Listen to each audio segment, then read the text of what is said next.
তো দেখতে পাচ্ছ কিন্তু স্পিডকে আমি অনেকটা দিন পর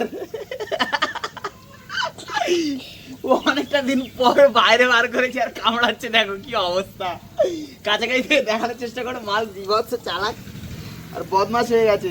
এটাকে বার করিনি, তার কারণ হলো একটাই, দেখো এর অবস্থা দেখবে। আমি কাছাকাছি দেখানোর চেষ্টা করো, এ দেখো এর এর এর এই যে পালক, ঠিক আছে, পালকের হালাত দেখো, দেখতে পাচ্ছ?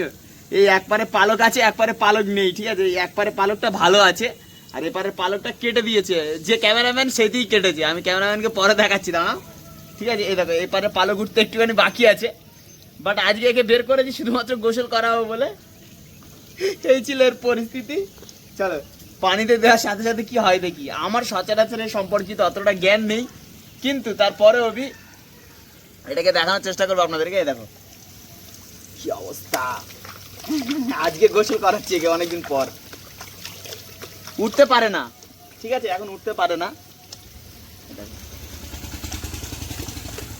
কাছাকাছি দেখো, এই দেখো আজকে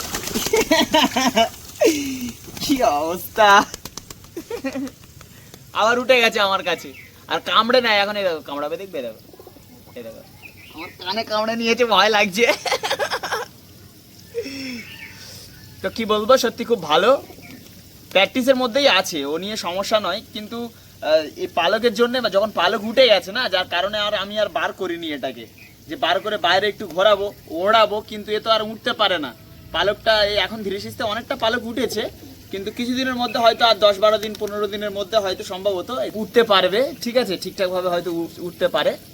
তো এখন গোসল করানো হয়নি এখনো পর্যন্ত, দেখো এখনো পর্যন্ত শুকনো আছে অনেক জায়গা।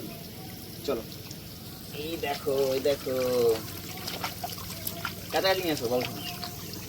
এই দেখো এই সময়টা দিলাম এখন যেহেতু রোদ আছে, ছেড়ে দিয়েছি, এখন গিয়ে দেখো রোদ পোয়াচ্ছে এদিকে, কত সুন্দর লাগছে বলো তো। আরে আস্তে আস্তে আস্তে দাঁড়া।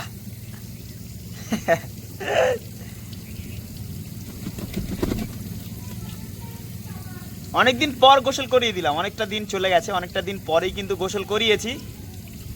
এর সাথে আপনাদেরকে আরো একটা সুন্দর জিনিস দেখাতে চাই, সেটা হলো এই দেখো কতটা সুন্দর লাগছে, দেখো এই দেখো কত ছোট্ট ছোট্টগুলো। এই পাখিগুলো কিন্তু রোজ আমার এখানে আসে, এই ঘাসের দানাগুলো মূলত খেতেই আসে এখানে এরা। এখানে কিছুটা আছে, এখানে কিছুটা আছে, আর এখানে কেউ গরুর জন্য ঘাস কাটতে এসেছিলো। আমি তাদেরকে বারণ করেছিলাম যে এখান থেকে না কাটতে, যে এই কটা কিছু ঘাসের গাছ হয়তো ছেড়ে দিয়ে তুমি কেটে নাও, তো সেটাই করেছি। কিছু গাছ এখানে ছাড়া আছে, তার কারণ হলো এরা আসে তো প্রতিনিয়ত, দেখতে সত্যি খুবই ভালো লাগে, যার কারণে ওগুলোকে কাটতে বারণ করেছি আমি। অনেক মজায় আছে এবার, অনেক মজায় আছে। আর দেখো শীতকালে যেমন কাঁপছে, যেমন গ্রীষ্মকালেও কাঁপা শুরু করেছে। এই দেখো খাইয়ে দিয়েছি অলরেডি, আর নিচের জিনিস খুঁটে খুঁটে খেতে পারে না এ। নিচের জিনিস খুঁটে খাওয়ানো আমি অতটা প্র্যাকটিস করাইনি এটাকে। দেখেছো কত সুন্দর লাগছে, আর কামড়াই, শুধু কামড়ে নেবে। কাছাকাছি একবার যেতে পারলেই হয়, শুধু কাছাকাছি গেলেই দুমদাম কামড়ে নেবে আমাকে। আর পায়ের নখগুলো আমি একবার কেটেছিলাম, ফের আবার অলরেডি বড় বড় হয়ে গেছে, মনে হচ্ছে কাটতে হবে। আর পায়ের নখ কাটতে গিয়ে একবার ওর নখটা বেশি কাটা হয়ে গেছিলো, এবং ওর নখও কেটে গেছে, আমার হাতও কিছুটা কেটে গেছিলো নতুন ব্লেডে, অতটা বুঝে উঠতে পারিনি। বাট এবারে খুব সাবধানতার সাথে কাটতে হবে। দেখতে পাচ্ছি যে এই নখের জন্য কিন্তু, মানে যখন আমার হাতে থাকে তখন এই হাতে চিড়ে চিড়ে চলে যায়, কেটে কেটে চলে যায়, ঠিক আছে।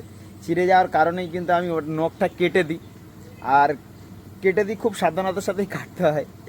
তো আপনাদের কার কার কবুতর পালনের মানে চিন্তাভাবনা আছে এমনভাবে, মানে হ্যান্ডটিম পায়রা, ঠিক আছে। আর আমার পায়রাটার নাম আমি দিয়েছি কিন্তু স্পিড। তো স্পিড নামটা কেমন হয়েছে সেটা অবশ্যই কমেন্ট করো। আর প্রতিনিয়ত নিয়ে ভিডিও তৈরি করব, ভিডিও দেবো, আপনাদেরকে দেখানোর চেষ্টা করব। তো শেষ পর্যন্ত দেখার জন্য অসংখ্য ধন্যবাদ।